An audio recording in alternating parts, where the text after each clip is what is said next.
Get your outlines out with me today. We've been in a series that we started last week talking about rising above your struggles. And you and I must be willing to experience struggle for the sake of growth. Through different things in nature, we can see that it is through struggles that give us strength. We know that a butterfly fighting out of a cocoon gets strength as it breaks out.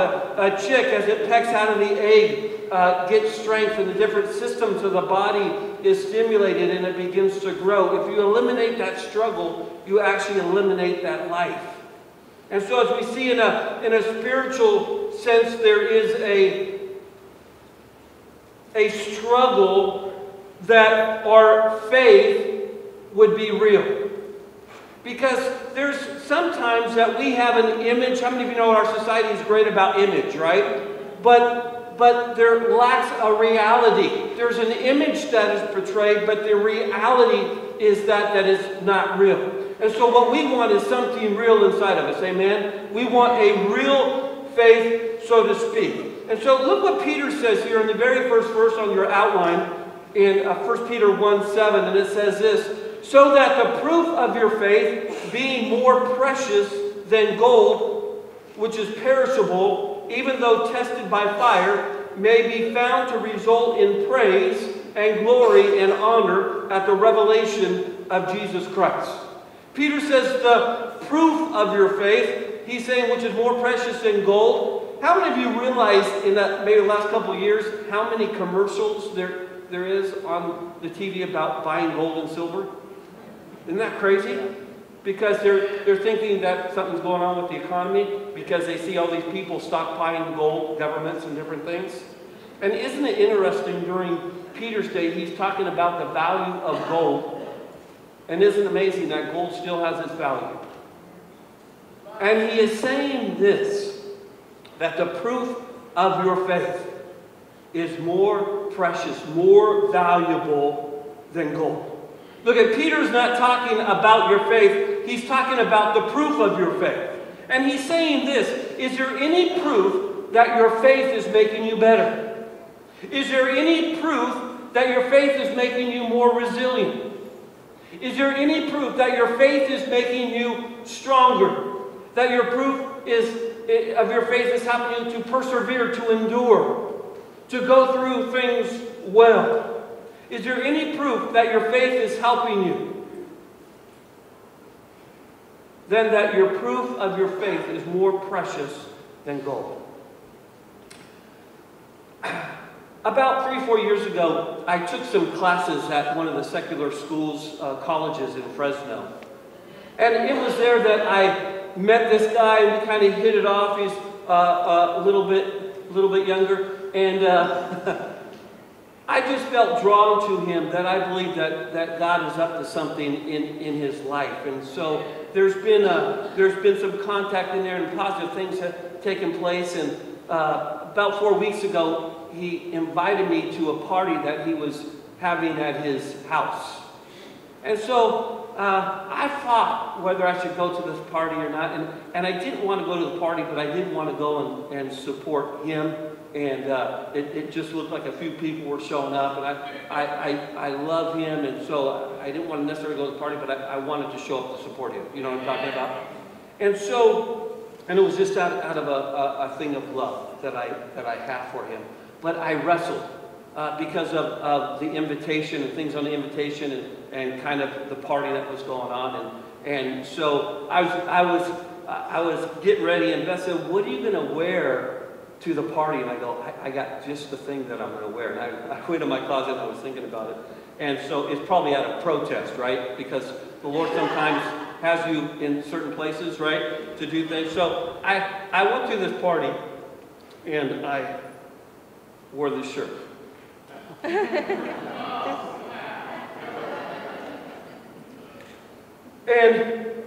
it was there at the party, and I'm there at the party, and I'm with one of the guys that I know, and so we're talking over here, and there's about 25 people end up coming over here, and we're talking.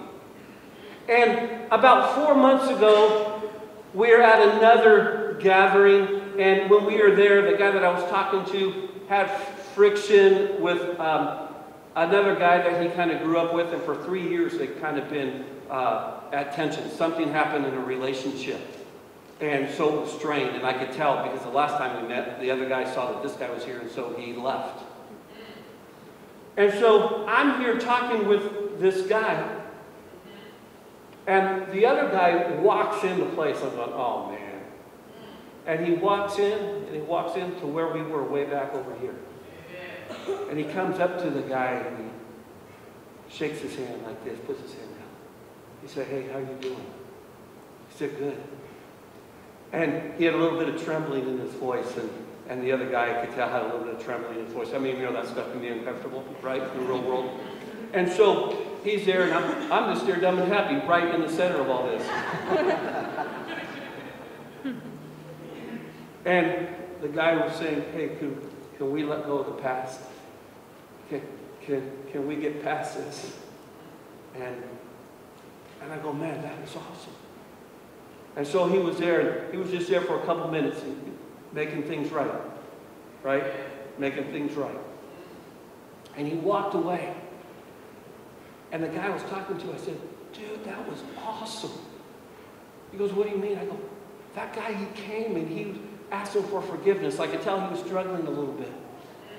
And so I was talking to him because one knows I'm a pastor and the other one does not know. And I'm talking with him. I said, you know, how does Jesus forgive us? Freely and immediately. And I told him, I said, you know what? That forgiveness is a gift from the Lord because it breaks us from that relationship, that tension and all that. And I said, it makes us free. And so he was all good. So I wasn't going to let this go. So I go and I follow the other guy. And this guy was big. And I went up to him, and he was leaning this way, and I was leaning this way. I go, man, you're a big man. He goes, what? I go, you're a big man. He goes, what do you mean? I go, you know what? It took a big man to walk all the way over here. To walk over to this guy. He said, Brian, he goes, you don't know how hard it was for me to humble myself to get to that point, to come and make things right. He goes, it was hard. I said, yeah. And I'm thinking to myself, I would have missed out on all this cool stuff. And what these guys didn't know is I was struggling with my message. And I was praying that the Lord would give me a great illustration. And I'm in there, and I'm thinking, I'm standing there with this cool shirt on with the cross. And right in front of me, these two guys are having an outflow of what the cross is all about. You know, even sometimes in our piety, we can say, you know, I'm not going to go to that party. It's as if Jesus was there. And the outflowing of our faith should have proof. That was proof. How many of you know it's not natural to humble yourself? 3 of you realize that. How many of you know it's not natural to forgive someone who has hurt you? Yeah. You know where that comes from? Faith. Amen? Amen. It is the proof of our faith. There are 3 proofs of faith that I want to talk about today because you and I can have an image of spirituality, but inside it's testless. So 3 proofs of faith. The first one, if you write this down, when you reach your breaking point. When you reach your breaking point. You ever been there before?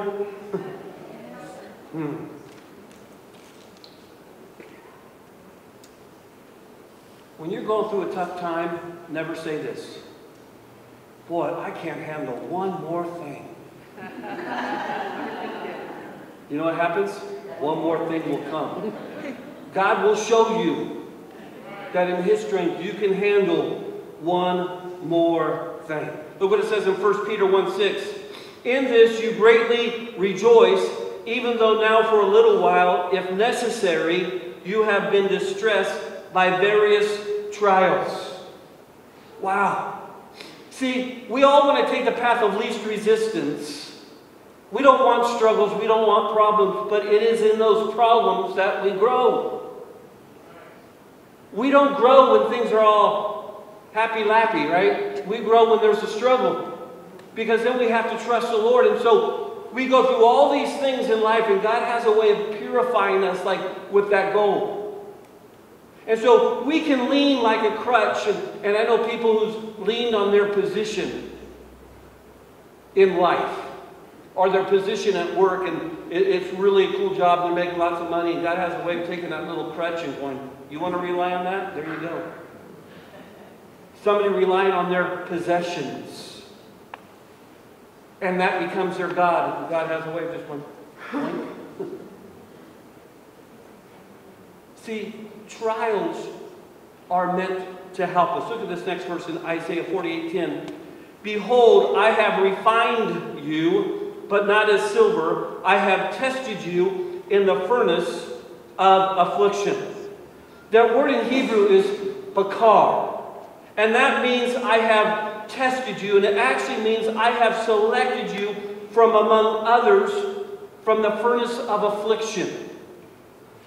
Isn't it amazing that God doesn't reject us, He chooses us.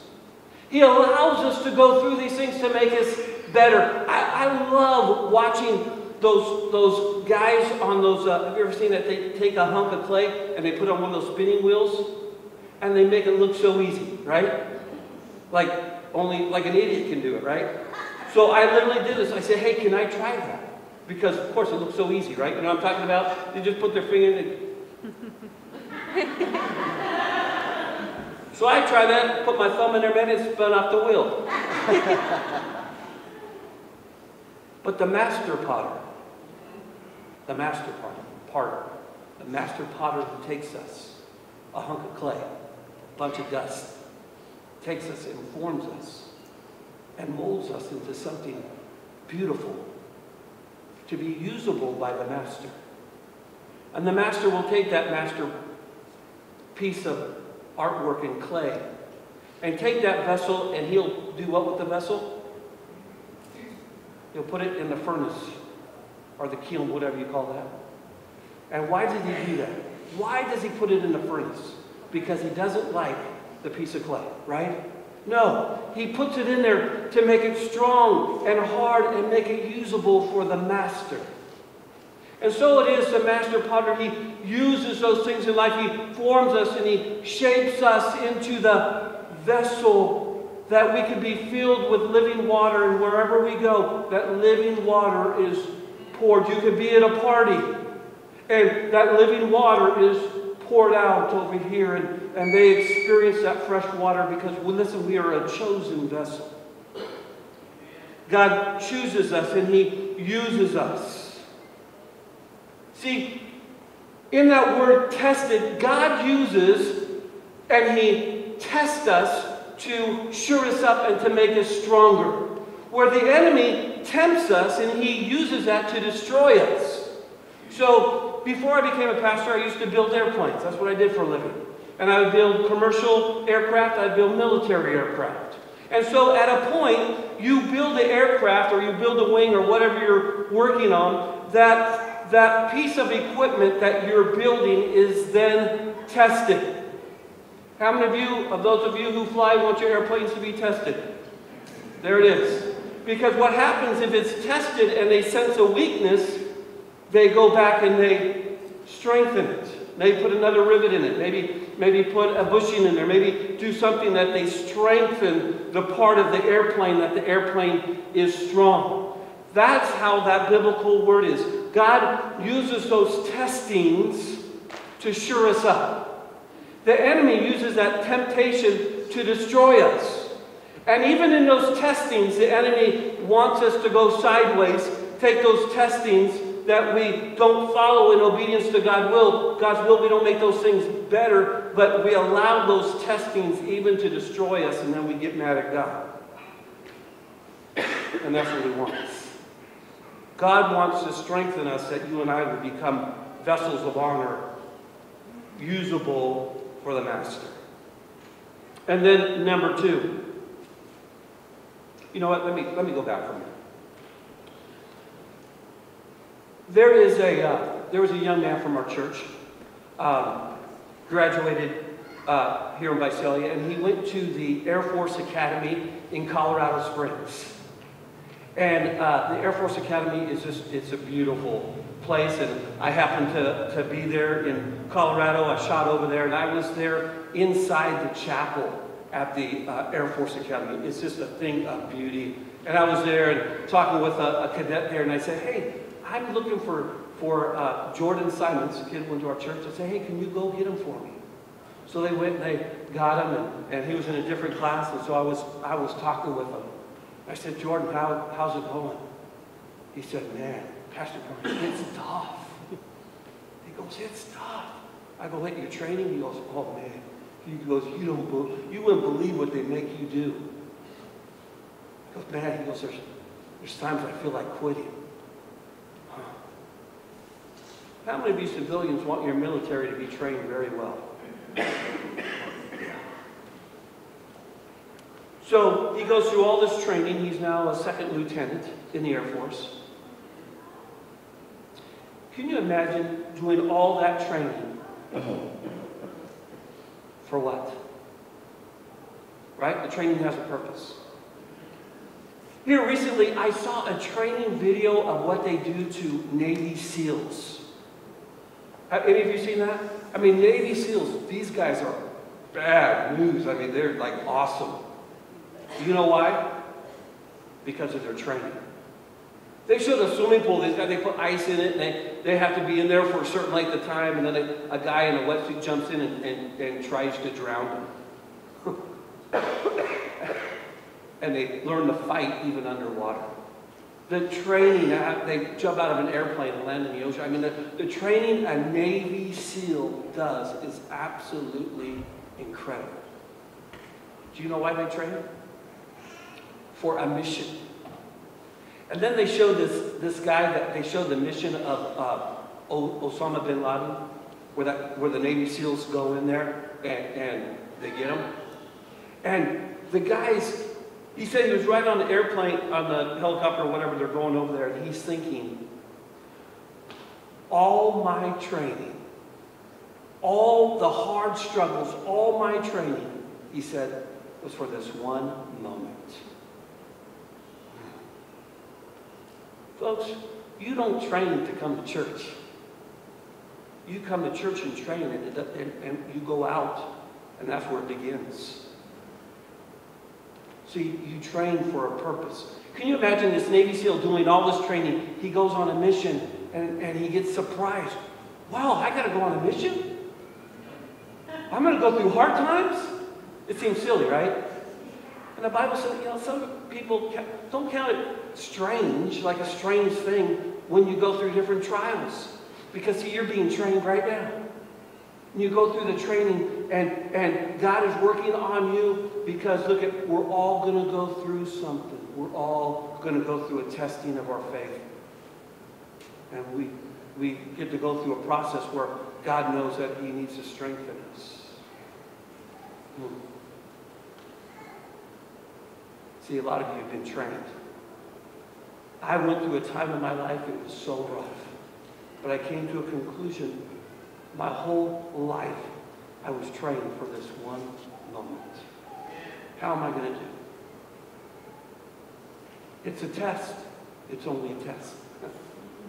How many of you know we find out what's inside of you when you go through a test? How many of you know you find out what's important when you go through a test?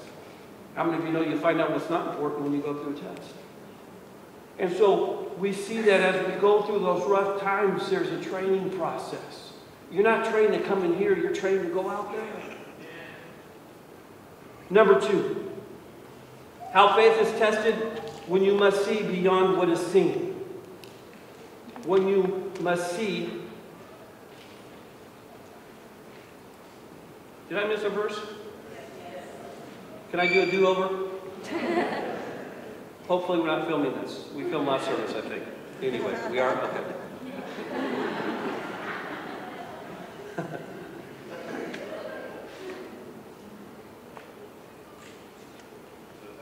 Testing, temptation. We can be tempted even in our testing, tempted in our in our trials. We can be tempted, and the enemy wants us to go sideways. Someone said, "Brian, is there any temptation too strong that I can't get through?" Look at what this verse says in 1 Corinthians 10:13. "No temptation has overcome you, but such that is common to man. And God is faithful, who will not allow you to be tempted beyond what you are able. But with the temptation will provide the way of escape for you also, so that you will be able to endure it." He will not put us in any temptation that is more than what we can handle. And I say, "Lord, you trust me way too much." And then look at this. My mom used to say this to me when I was in high school and I was getting ready to leave the house. "Brian, if you go through temptation, the Lord always will provide a way of escape for you." You know what that did in me? It caused me to always look for an escape route. And it's there. It's there. When I was going through the most difficult time of my life, there was escape routes. But the temptation is there. The testing of your faith is there. Then back to number 2. When you must see beyond what is seen. How many of you know we see very short-sighted? We're like the Kentucky Derby horses that just see like with blinders on. But listen, there is a bigger picture. I said this last week. There is a bigger picture.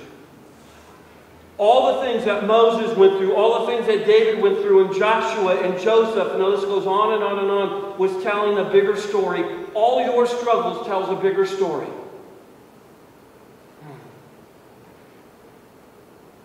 You ever experienced loss? You identify with what loss Jesus had to experience. How about betrayal? Any of you like me been betrayed? Oh, it hurts so much. And I identify with the betrayal of Christ. I share in his sufferings. The bride of Christ identifies with the sufferings of the groom, and we partake in that divine nature because we begin to see who the Lord is. We begin to see like no other time. Jesus said to Thomas, "Blessed are you who sees and believe, but even more blessed are those who, even though they don't see, they believe." But there are times, and I was talking to one of the gentlemen in our second service, he goes, "Financially, I could make it. Financially, I was struggling." But he says, "You know what, the whole year, I never missed one payment. I was never late, and I was never in debt." And he goes, "And then it happened again, and it happened again, and it happened again." I look back and go, "I stressed for nothing." But how many of you know when you're in it, boy, it doesn't look like that? How many of you know it's hard to see beyond what we can see? That's where faith comes in. That's where you and I rely upon the promises of God. Look what it says in 1 Peter 1:8. 1 Peter 1:8. "And though you have not seen him, you love him. And though you do not see him now, but believe in him, you greatly rejoice with joy inexpressible and full of glory." How many of you know even though we don't see, we believe? Because that believing causes us to see. And as we have faith in the Lord, when we go through struggles, we begin to see who the Lord is in our lives. And we begin to see his promises at work in our everyday lives. Saying there will be certain tests of your faith that will strengthen you. There are some tests you'll go through that your faith will become provable. My brother who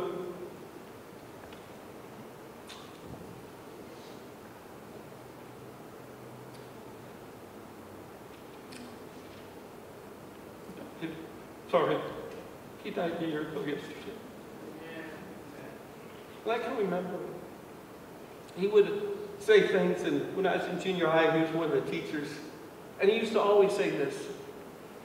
He said, "If you were a Christian, would there be enough evidence to convict you? If it was illegal to be a Christian, would there be enough proof in your life to convict you?" It is in the promises of the Lord that we begin to see who He is. In Proverbs 3:5-6, it says, "Trust in the Lord with all your heart. Do not lean upon your own understanding. In all your ways acknowledge Him, and He will make your paths straight." How many of you know when you're going through a struggle, you tend to lean on your own understanding? And let me just say this. Usually your own understanding when you're in the midst of this is not reality. Because we go through it, we freak out, when in the reality we've been training for this moment. In reality, it is an opportunity for us to show what's inside of us. It is an opportunity for God to get glory and honor through our struggle. Isn't that amazing? It says it. We read it. Through our struggle, on the day of the revelation of Jesus Christ, there will be glory and honor. How many of you know when we're going through struggles, we don't think about that? See, because there's eternal significance, us with our short-sightedness only see the physical. We don't see what is unseen. There is a greater, bigger picture. And when we trust in the Lord in all our ways, He'll make our paths straight. It is in the promises of the Lord that we see Him. Look what it says here. In Jeremiah 29:11, "For I know the plans that I have for you, declares the Lord, plans for welfare and not for calamity, to give you a future and a hope."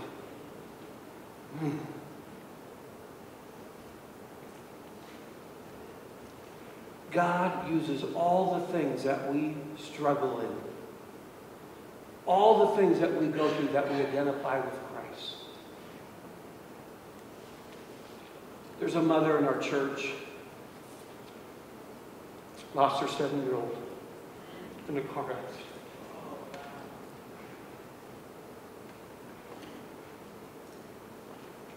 Can you imagine how hard it is? Where is God in those times? How many know your faith will be tested to the very core of our faith?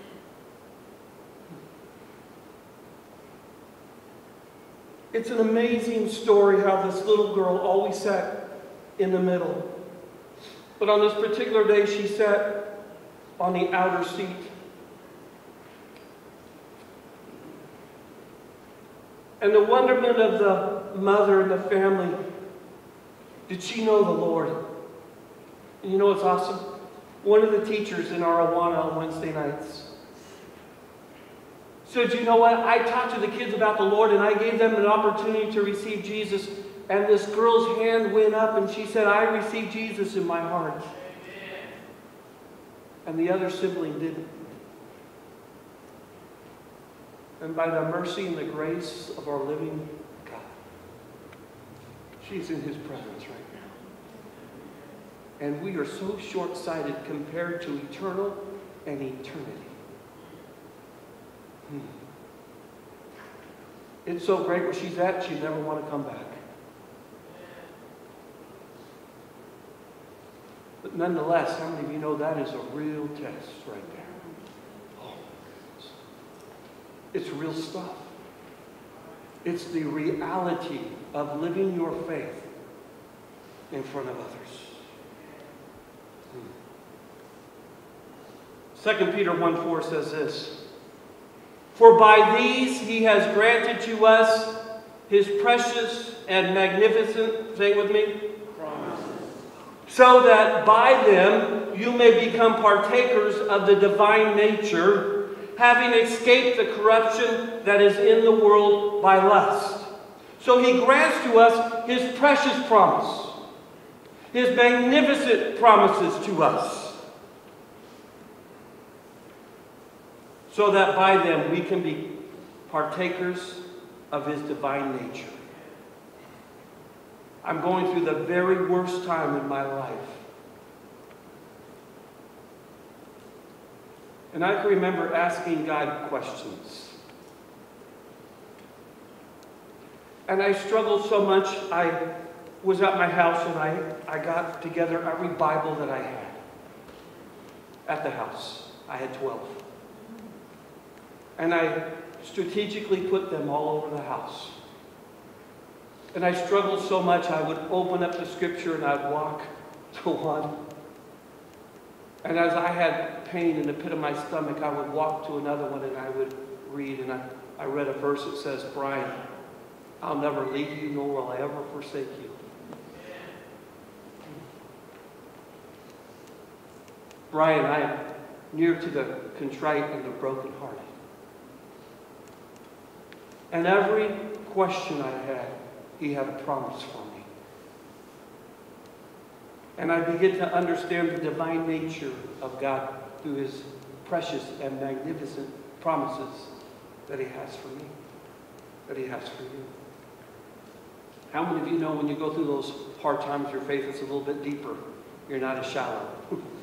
The things that are important become important. The things that are not important get burned up in the fire.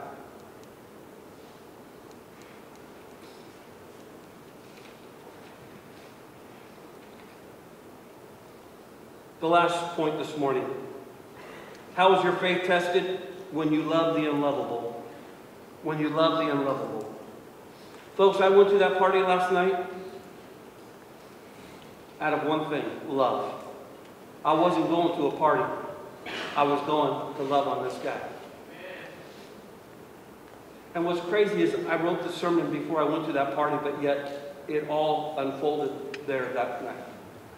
And I was praying for an illustration because, oh man, this sermon's terrible. Lord, I need your help. I need an illustration. And I was driving home last night morning. Thank you, Lord. Not only do I get the opportunity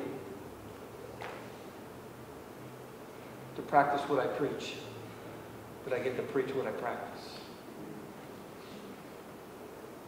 1 Peter 1:22 says, since you have in obedience to the truth purified your souls for a sincere love of the brethren, fervently love one another from the heart.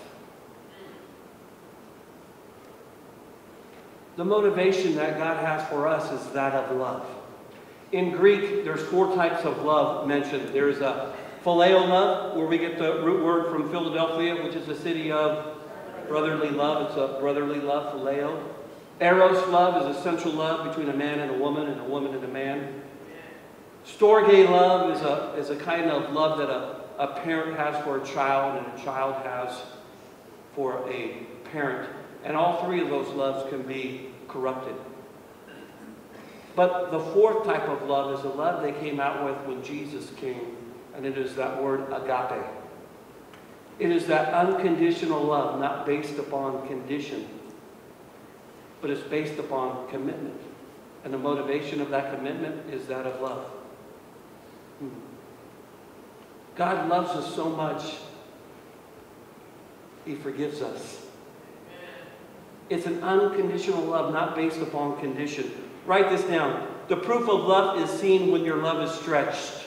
How many of you have ever had your love stretched? How many of you have ever had to love somebody who betrayed you, somebody who hurt you, and your love gets really stretched? How many of you think the Lord's love gets stretched for us? Yeah, I've seen somebody out there. See the hand? Is there another? Yeah. Can you imagine how the Lord loves us? What he goes through to love us? The Lord loves us this much. 1 Peter 4:8 says, above all, keep fervent in your love for one another, because love covers a multitude of sins. My dad would quote that verse all the time. Brian, love covers a multitude of sins. You ever heard that phrase for a new couple going out? Love is blind. They don't see some of the most obvious things. How many of you were there once? Yeah, isn't that crazy? Stupid love, right? What it is you love that person so much, you see beyond their faults. Have anybody in your life, they're kind of goofy in one area, but you love them despite that? Aren't you glad the Lord loves us? Listen, I want to encourage each and every one of us. We're all going to go through something that tests the very fibers of our faith. I want to encourage you to be strong. I want to encourage you to give glory and honor to the Lord. I want to encourage you to walk in a manner that is worthy of the Lord. That as you go through that, you bring glory and honor to the Lord in every way. Not to go through it perfect, but to go through it righteously. Honoring God through the process. Knows that his promises never fail. Know that God works all things out for good to those who love him, to those who are called according to his purpose. Amen? Amen. God is good. He loves you.